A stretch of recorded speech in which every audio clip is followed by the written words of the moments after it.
Saya dari masa depan. Hari ini 15 hari bulan 3 2025, 1 gram 99 463 ringgit.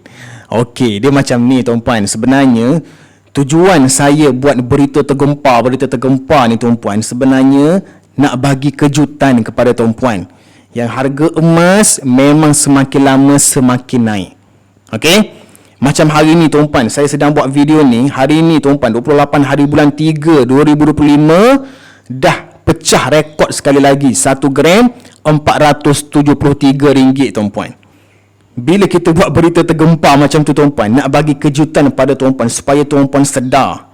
Bagi tuan-puan yang belum lagi start simpan emas ni, supaya tuan-puan tidak menyesal kerana terpaksa bermula dengan harga yang lebih tinggi pada masa akan datang nanti.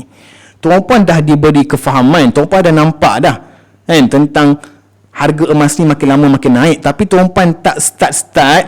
Akhirnya sebab tuan-puan mungkin duk kaji ke apa semua lagi, tuan-puan, sebab ramai dah bagi tahu saya, jumpa saya, mereka menyesal lambat decide, lambat buat keputusan nak start simpan emas. Start segera tuan-puan sebelum harga emas makin naik. Boleh tekan pautan di profil saya ataupun beg biru dalam video saya ni, ataupun kontak terus saya tuan-puan.